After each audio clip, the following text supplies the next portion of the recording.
today I want to show you a dish that my mother made every Christmas Eve ever since I can remember, and I make it myself now for my family and for my husband, and it's called Baccala. Baccala is a dried codfish, very, very popular in Italy and many, many countries in the world. The one I buy comes in a wooden box. Sometimes it's even frozen. And this is what it looks like. Take it out of the wooden box. It will be wrapped in paper. Unwrap it. This is about a pound. In fact, it is a pound of dried codfish. And it's tender. You have to be very careful how you handle it. You don't want it to fall apart because you're going to have to cook this and it'll fall apart when it's cooking. So since it's very, very salty, we have to soak it for a few days in cold water. And what we're going to do, we're going to cover it with cold water. In fact, I'm going to even rinse that off right now. And we will cover this completely with cold water.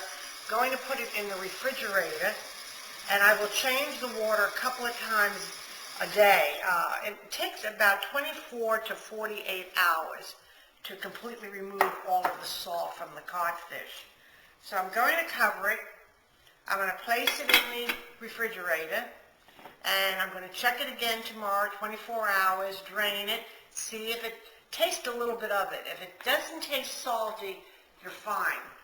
If it still tastes salty, another 24 hours of soaking. But remember to change the water several times during. Baccala has been sitting in the refrigerator soaking for 2.5 days.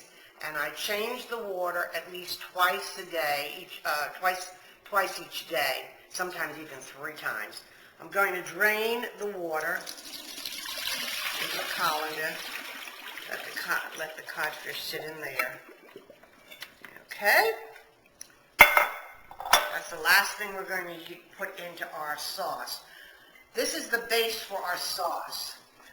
We're going to start with a bell pepper, onion, 3 cloves of garlic, 3 stalks of celery, parsley, pitted large black olives, and 2 28-ounce cans of San Marzano tomatoes. These are the crushed tomatoes. I prefer the San Marzano if you can find an excellent tomato. Okay, I've gotten the vegetables ready to go into the fry pan. I've sliced the onion, it's sliced. I've cut the celery and the pepper into about 1-inch pieces. The garlic cloves have been finely minced. I chopped the parsley, that's 2 tablespoons of parsley, and drained the black olive. I'm going to use a deep fryer pan. You could use a large saucepan for this, whatever you feel will cover the codfish, the baccala, with the complete sauce. I like this size pan very much. So I've heated the pan. I'm going to coat the bottom with some extra virgin olive oil. Let that get hot. I have this on high, so I think I better, let's see, what do I have? Yep, I have it on high. So let's get that hot. And to that, I'd say that's about 3 tablespoons of extra virgin olive oil. And to that, we're going to add our onions, our sliced onions, peppers, and chopped celery. And we're going to let that cook until it's slightly, not too tender. Just saute it for a while before we add the garlic and the onions and the tomatoes. Stir that through. And this will take about, I'd say 3 minutes for the onions to get to a golden brown color, Smells great already. This has been sauteing for about 3 minutes. So now let's add the chopped garlic, the can of drained black olives. Stir that through. This would be the time to add your red pepper flakes if you want it a little spicy. I like a little spiciness. It's just a tiny bit of red pepper flakes. Some black pepper, ground, black pepper, coarse ground. Stir that through.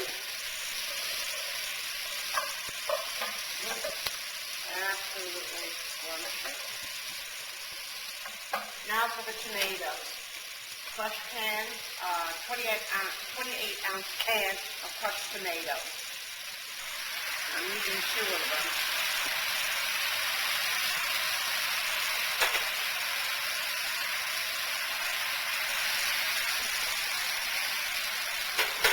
Stir that through.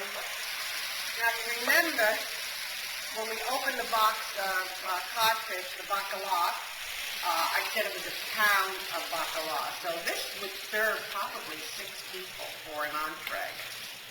More if you're going to have it as a side dish. Okay, now let this simmer for about 30 minutes until all the flavors blend. And this would be the time, by the way, to add your parsley. And that's 1 tablespoon of parsley. Okay. Now if you notice, I did not add any salt to this. Even though we soaked the codfish for a few days to remove the salt, we still don't know how much salt is still left on the codfish. So we will not add any salt until the dish is completely finished. We'll test it, see if we need salt, and that's when we'll add salt. Okay, I've been cutting up the codfish into about 1.5 to 2 inch size pieces. Here's a good example of a slab. This came out of the wooden box. It was all folded up like that when it was dry. Then after soaking, and I opened it up. This is how my mother used to buy it in the fish market.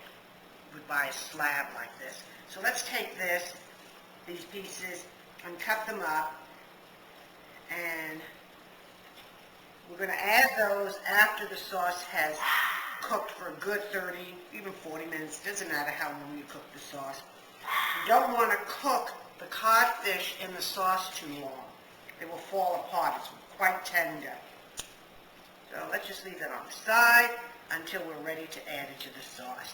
The sauce has been cooking for about 30, 40 minutes. You can keep this on simmer as long as you really want, you know. Now I'm going to add the codfish. Stir that through, mix it in well, and this you're going to have to time carefully. I'd say probably it'll take about 30 minutes for the codfish to become tender and thoroughly heated through. This is a very tender fish to start with, so it doesn't really take that long to cook. Fish has been cooking now for about 30 minutes. Feels tender to me, and I'm going to taste it to see if it needs any salt or any other seasonings. A pinch more salt. I can taste the codfish flavoring in it. Great. And I'm going to also add a little bit more black pepper. Tiny bit. Mix that through. The black olives really give this such a great taste. I think you're going to enjoy this. Okay. Ready to serve it up.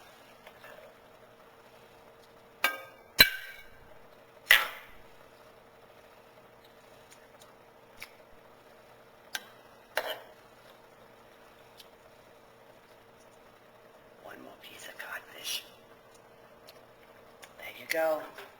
Baccala, Italian style. Hi everybody, this is Freddie. I know you've heard him barking on my videos because he's so excited for Christmas and he wants to wish you all a very Merry Christmas along with me and my cinematographer, my husband George. We love to wish you all a very, very Merry Christmas, one of the best, and a happy, healthy New Year, and we'll see you next year.